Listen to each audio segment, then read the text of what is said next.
Hi there, thanks for joining. Most people find it very difficult to make smooth transitions or gradients with acrylics, and that's mainly because of the fast drying times of acrylics. We all know that it's easiest to blend colors when the paint is still wet. I want to show you some techniques and some tips, but very important, we don't always need very smooth transitions, and I'll tell you more about that at the end of the video. First, let me show you what I mean with working wet and wet. Both colors are wet in this case. I can just go over here and blend them together by just going like this. Blending them wet in wet. And then you can make a smooth transition very easily. Now there are two things with this method. It works good for when you want to do big planes of color. So you can, of course, you take a bigger brush in that case. Now a downside of this method is that you don't have a lot of control about where the transition actually takes place. And that doesn't matter if you make free kind of work, abstract work, then maybe it doesn't have to be that precise. Or for example, if you make a sky and it has a transition from a darker blue to a lighter blue. But of course there are also situations that you want to have more control. The bigger the contrast between the colors you want to blend, the more difficult it will get. What I've done here is very extreme. I've blended white and black. You can't get a bit bigger contrast between colors. You can do the following. You can prepare on your palette. So I have white here. And to make my life a little bit easier, I make 2 extra steps here. For example, you could also make 5 or 9 extra steps, doesn't matter. But just to show you, I put a little bit of black in this white. So, well, maybe a little bit more. Now I'm showing you with black and white. I will show you with color later on as well, but this is the principle. And I can show the principle with only black and white very easily. When you have piles of paint on your palette, you can easily take some paint with your brush and blend it on the canvas. I'll show you. First I take some white, I put it here, you see. The next step, I'll just wipe my brush lightly, excessive paint out of the brush, then I go to the next step. That is a lighter gray. You can't see it because my canvas is light gray as well. Now when I've put the color, first I put the color next to the color I already had. So this one is wet, this one is still wet, and now I just take some of this paint here on my palette and mix it with a little bit of the white that is over here. So I have a value in between those two values. And of course, with colors, it's the same story. Now I just paint with my brush on top of both colors. So. And I just slightly go left and right to make them blend. That's all. Now I wipe off the excessive paint. No need to rinse it with water or something like that. I just go to the next color and load my brush with a lot of paint. And I place it next to the second value I already had, so like this. Now I repeat the process. I just take another towel, I wipe the excessive paint, but let it be a little bit moist with this value, and I go to this value. I make a value in between those two. So. Load it in my brush, and now I repeat the same step. I just go over both values, and because they're still wet, I can very easily blend them together. See? Okay. Well, by the way, there are many techniques you can use to blend, because you can also, afterwards, now I've done this, but you can also take a clean, soft brush and gently wipe over it to blend it together. That's also a possibility. So don't think that this is the only way. There are several ways, many ways, but I like this way, and maybe you like it too, so you can try.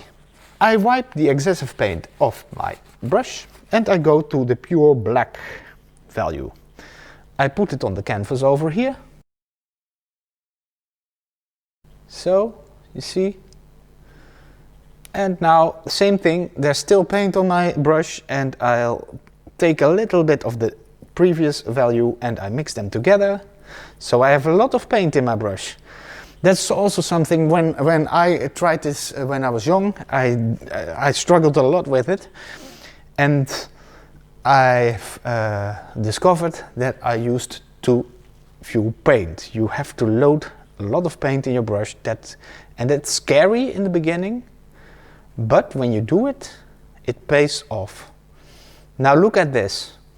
It's very, very easy to make a soft, smooth transition between black and white when you make these steps in between. And the same goes for color. When you allow yourself to practice, so you say, I want black, and I want it to become gradually lighter over here.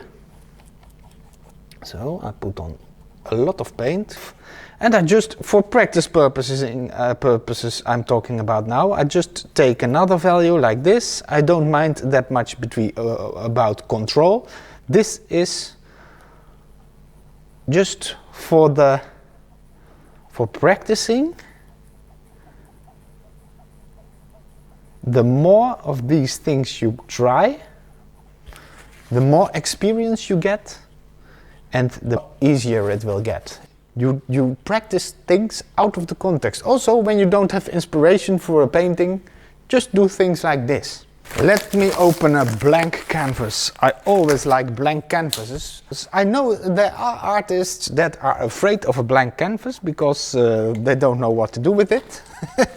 But I like it. Now I wanted to show you something with color, of course.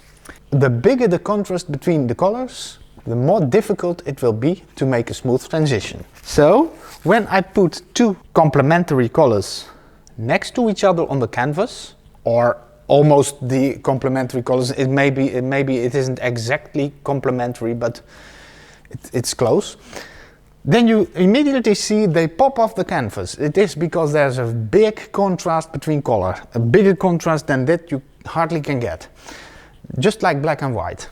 So when I mix these two colors, it is, to begin with, it is difficult because there's a big contrast. You see, it's not easy to blend them in a nice way, but there's more. You can see that in my video about complementary colors. Colors that lie opposite of each other at the color wheel, when you put them next to each other, they pop off the canvas, they're contrasting, but when you blend them, when you mix them together, they will dull each other down. And if you have the exact complementary colors, you even get gray in the middle. So that's why this is very difficult to make a nice blending with. But luckily, when you paint from life, you will hardly ever see a transition like this between blue and red in that way. So when you stick to reality, there's no problem. But a way to work around this, of course, again, is premix. Just like we did with the black and white. And I'll show you, I have pure cyan here, I have pure pyrrole red. I will make an in-between color. Just one in this case. I want to go on quickly because I want to show other things as well. So you see, when you see this, this is a sort of purplish color, but it is a bit of a dull color, and you can see that if I mix a little bit of white through it, you see, it's almost gray. Can you see that? That's because these colors are nearly complementary to each other. But now I want to stick with my story. I put some red on my canvas, like this. And it's the same story as we had with black and white. I wipe the excessive paint off my brush and I go over to the next step, the in-between step, so to speak. I'll put it here, like this, and Okay, now I want to blend them because I want a transition around here. That's okay. I just put my dirty brush in the pile of red to make it a little bit more red, more of an in-between color. And I put it on top of this, and now I'll blend them. You see, I just let the brush do the work. I don't take the brush off the canvas, I just brush it in like this. So, you see? That's fairly easy. Now I wipe off the excessive paint again, like this. I want a transition from this color to cyan, so I take a little bit of cyan and I'll put it in this transitional color, so to speak, like this. I put that next to the color I recently put here. I just blend it in like this. See? No problem. Now I wipe off the excessive paint again, a little bit more precise this time because I don't want to spoil my pure cyan. Like this, make the brush completely dry. That's also a thing. You want to work with a completely dry brush every time, because when you put one color on with a dry brush and the next color with a slightly more moist brush, then that next color will be a little bit diluted, and that will affect your transitions, of course. Okay, so here I go again, pure cyan, beautiful color, I think, and I just blend it over in the transitional color here. So you see, it will never be a beautiful transition, of course, because again you get a sort of gray color in the middle and the contrast is so big, so it is always a little bit ugly. I will show you a more common example of a sky, for example, shortly, but first, to make my point clear, when I do something else, when I put on cyan, and I will go quickly now, cyan, wipe off the brush a little bit, then I take some green, like this, and I blend them together. Look what happens. That's not ugly at all. So I put a little bit, well, let's put a vast amount of yellow here. Look like this. So next to the other color, the green, and now I go like this. Through the green, just blending and blending and blending like this. So you see? And we get a nice smooth transition. And why doesn't this look ugly? That's because these colors lie next to each other on the color wheel. So cyan, if this were cyan, then you get green, then you get yellow. So the step from cyan to green is a small step. The only thing that happens is that there is some yellow added, to be precise. And here, after the green, we add more yellow, and then you get a greenish, yellowish green and a yellow. So these colors harmonize with each other very easily, because the contrast isn't that big. And that's why I will show you now a common example of a sky color, for example. Let's say we have an ultramarine sky, like this.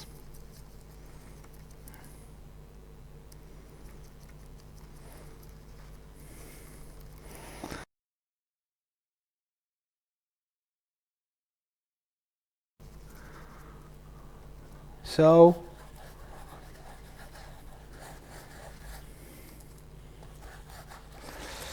then you often see that the sky is darker. The higher you get, the darker the sky gets. So I add a little bit of extra ultramarine, and look what it does. I can add as much as I want, as much as I like. Maybe just a little bit more to make the example more clear. You see? So I wipe them together, and now you see that here's a transition between darker and lighter. And often you see that maybe closer to the ground you have even lighter part of sky. So I added some white and a little bit of red in this case, and I just go over like this. Don't pull the brush off your canvas, and you see you have a smooth transition for your sky. And it works, and that's because this is natural. These are the kind of things you see in nature. So, again, these kind of transitions you won't see often. And then another thing to keep in mind, we have seen that this looks uneasy, and the contrast is so hard. But maybe this sky here leans a little bit more to red. But I've toned down the sky with white. So the color isn't that intense anymore, that blue. So when I do the same with red, I have red here. I add a little bit of ultramarine through the red, so it gets a little bit purplish. And then I add some white. When I want to make a transition now between this red color here and the sky, it will get very easy, you see? And that's because these are toned down colors. So maybe to make my point even more clear, I'll add some extra red here. Just go over this one we did recently.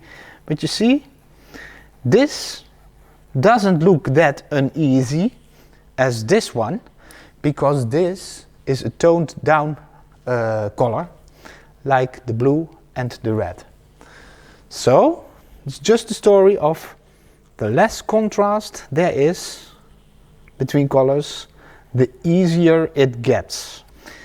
And that's why in a lot of paintings I advise to pre-mix the most important colors you see. Don't mix the colors for the whole painting yet, but for instance when you want to make a sky and you want to make a smooth sky, pre-mix the most important colors you see, then just put them on the canvas and blend them together, and it will go very easy. This is the method I like most because it is a technical method. Now, the reason I showed you this approach is because I like it most. It's a painter technical approach, so to speak. I don't know if it makes sense, but you pre-mix, you plan, and you paint. And that's always beneficial for everything you want to do in your life with painting. But of course, one of the reasons that blending is difficult with acrylics, as I said in the intro, is that the drying time is so fast. So normally it takes a quarter of an hour before it is that dry that I can paint, that I can blend anymore. I personally like this method a lot because when you pre-mix and you plan on your palette, your whole painter life will become easier. Painters, most of the time, spend more time on their palette than that they spend on their canvas. That painting takes a little effort and little time when you pre-mix. But, as said before, blending with acrylics can be difficult because acrylics dry so fast. Where 10 minutes ago I put this on the canvas, now it's almost completely dry. But there are ways to prolong the drying times. Like, for instance, retarder. Retarder is something you can mix through your acrylics and it will dry more slowly. So you have more time to work wet in wet. But personally I don't like it that much because you have to be very careful not to put too much retarder in your paint. But you have to be cautious with retarder mediums. You cannot put too much through your paint, so you have to look at the prescription on the bottle. But you also have retarder gel, and retarder gel, it doesn't matter how much you put through your paint, I will show you. But it has a downside. So here I have some retarder gel and I'll put some red through the retarder gel. So now this red here will have a longer drying time. So I put it on the canvas like this.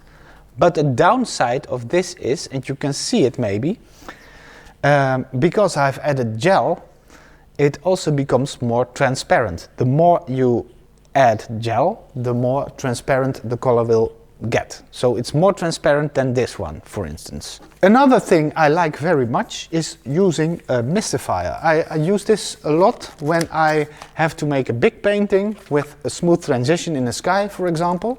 And the mystifier, when you hold it from a distance from your canvas and you spray like this, you get a very fine mist of water. So that's very subtle, but that's enough to keep your canvas and your palette, maybe when your paints on your palettes tend to dry out quickly, then you can spray it a little bit with the mystifier, not too much. For instance, when I want to paint the sky here on this canvas, I just make it moist like this. I'll put it like this. So this side is moist now, and it will stay moist for a long time. Let's take cyan now for another strange colored sky.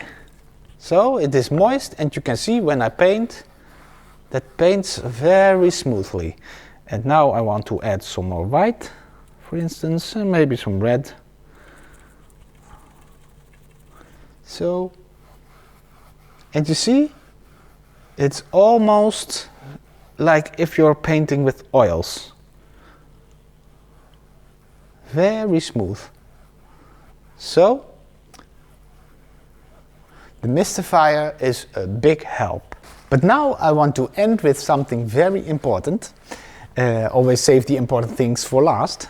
Because we are painters. We don't always need smooth transitions. I know that I did it myself as well. When I started painting, I wanted to make everything look very smooth. And that is because you stand at your canvas like this, and you are painting, and you see every brush stroke. But that is just the thing that makes painting so special. That is that if you look from a distance, the colors blend optically. Even if you make a very rough transition, like here, this is very rough. When you see it from the distance, it looks smooth. And I can show you in other paintings I have, when I show you from the distance. Here, like this, for example. A violin, if you see it from further away, you see here reasonably smooth transitions. But when I show you a close-up, then it looks ugly. So keep in mind, take distance from your work all the time. Just take a few steps backwards and look from a distance, and it doesn't have to be that smooth. Even with the sky, I don't have to be that precise. Now I add some white here, I do it like this, and maybe I do just like something like this. It isn't that precise, it is painterly, but the colors look right, the values look right, and that's what makes all the difference. So now I put in some red, like I did before here, and put that around here, and I just want to make it a little bit more red even here, so like this. It's just imaginary, but you see, the transition isn't that smooth. I can make it a little bit, I can do whatever I want with my brush strokes, like this. So, as long as it's wet, I just do something like this. I put brush strokes in, no problem. This also looks, from a distance, it looks like you have smooth transitions, when in reality there are no smooth transitions. These are all very ugly brush strokes when you zoom in. So that's one of the things to keep in mind. It's more important to stick in first place to have to paint the right values. If you have the right values, then your painting will automatically, whatever brush stroke you make, it will look logically. And it will sort of blend in the eye of the beholder. But nevertheless, it is very good to practice blending because you learn things from it. It's always beneficial. So practice, practice, practice. It's just for fun. Now, I hope you enjoyed this video. If you did, give it a like and subscribe, and I'll see you next time. Thanks for watching.